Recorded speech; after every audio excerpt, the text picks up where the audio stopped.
Let's talk about The Body Shop from 1972, aka Dr. Gore. Ladies and gentlemen, there are two theater audiences, the youngsters and the mature adults. There are numerous fine pictures made for your children. There are also many fine pictures made for the adult mind. I have just completed filming one of the most unusual pictures of its kind. It's such detailed horror and shocking realism that we feel that only the mature mind should see it. The picture is called The Body Shop. And in The Body Shop. a completely new motion picture technique. It's called the psychoshock technique. It combines psychological mind-bending with magical illusion. In simple language, it means this. We use trickery and illusion to fool the camera instead of using camera trickery to fool you. I think you'll be most amazed by this. Before you decide to see this picture, take just a few moments to reflect very seriously. Are you stable enough to see it? If you have any mental disorders, emotional disturbances or otherwise, maybe you better not see it.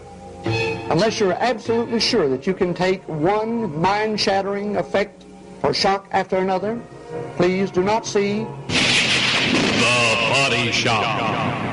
Filmed in psychoshock technique. You will have to be able to constantly remind yourself that what you're seeing is only a motion picture and not for real. However, if you think that you can really take it, don't miss it. The Body Shop. How to Make the Perfect Woman.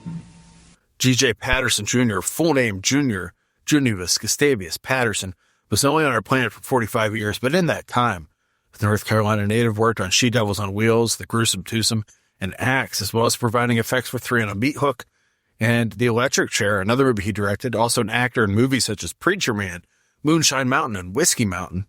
Yet it's this vanity production, in the best sense of the word, that I'm really into. In addition to directing, writing, and producing this movie, Patterson was also its lead, playing Dr. Brandon. He lost his wife in a car crash, kind of like the brain that wouldn't die. So after setting her head ablaze, he decides to just remake her in a perfect body by killing women, again, the brain that wouldn't die, alongside his hunchbacked assistants, Greg, Roy Meffley. He's not Igor, he's not any strange name, he's just Greg. Patterson got the most important part of being a horror star, right? Just like Paul Naschy, he makes out with every pretty girl in this movie before killing them and getting to show off his skills and making over the top gore. He also repeatedly cuts to a country star named Bill Hicks, not the comedian, who keeps coming back to sing a song of heart dies every minute. 'Cause a heart dies every minute from the hurt and sorrow in it. Hicks may be William T. Hicks, who was also in the Earl Owensby-produced North Carolina film classics Day of Judgment, Death Screams, and Order of the Black Eagle. Now that the doctor has a Nitra, played by Jenny Driggers, he wants to keep her away from every other man. Some boys take a beautiful girl and hide her away from the rest of the world. He can also control her mind, but you know that women are always smarter than men, even if they're sewn together from the corpses of a model, a secretary, and a few other pretty girls. When this came out on VHS, it had Herschel Gordon Lewis himself introduce it. This book is called The Amazing Herschel Gordon Lewis and His World of Exploitation Films. I guess I am the amazing Herschel Gordon Lewis. You may wonder who I am and why there's a book about me. Well, the answer is primarily pictures like this, Blood Feast. This says the genesis of gore. Gore in motion pictures was something that didn't exist before I came along. And the name was Dr. Gore. In the credits, it says that Patterson was America's #1 magician. Maybe that claim needs verified. Also known as Shrieks in the Night. So if there's evidence to why Patterson died of metastatic malignant melanoma, his death certificate is on his IMDb page because he's lighting up in every scene. Even when he's in the lab, he also picks his nails with a scalpel. A few of the ladies in the cast, such as Driggers and Jean Aber, were also in another North Carolina regional film, Night of the Cat. Not Year of the Cat, Night of the Cat. This was also called Anitra, when I was being shot. I can tell you that because the clapboard is on screen for a good 5 seconds of the movie. This has 15 gallons of blood in it, enough for 10 people. I did the math. Let me ask you, does Poor Things have a soundtrack by William Girdler? It has the line, Greg, put on the lab coat so they don't know you're a hunchback. Does a cop give up on the investigation because a doctor tells him I'm a doctor? No, it doesn't. This movie cost a fraction of the movie. Pretty Poor Things. It's almost the same story. And it's not filmed Twitter Starlin. Also, that movie doesn't have Bill Hicks and the Rainbow. That's spelled Reignbeaux, the Rainbow, singing in a steakhouse throughout the movie. 'Cause the heart dies every minute from the hurt and sorrow in it. And the picture was lost, was never shown. Pat died in 1974. Many people thought that the film was lost forever. But no, it was rediscovered, and you're about to see it. And I think you'll find when you look at this picture, you're going back to a time before all the artificial and mechanical contrivances that we see today in films of this type. Pat didn't have what we call prosthetic devices. He didn't have some of the strange effects that we have seen in high-budget films in which we admire the effects, but we know as we see them that they're phony. So don't look for highly sophisticated filmmaking here. If ever a film were made by one person and is a reflection of one person, it's this film, the lost film of Pat Patterson, which you're about to see. I think you'll agree. You may not like the acting, you may not like the storyline. For all I know, you may not like the gore. But I think you'll agree, after you've seen this picture, you're not about to forget it very soon. So why don't we all sit back and enjoy the lost film of the master of gore, Pat Patterson. Let's do another G.J. Patterson movie, and that's The Electric Chair. Here in this small southern town, the officials in charge of this case are being very closed-mouthed. They're giving us little or no information. Curiosity seekers from all over the state are pouring in by the thousands to see the scene of the crime. The Reverend's Church and the Spencer Moss Mansion up on the hill. Imaginative local residents have turned this into a miniature boom town. Many tour guide services have been established, and hot dog and soft drink stands are popping up everywhere. As we'll get to it. There's another movie that he did.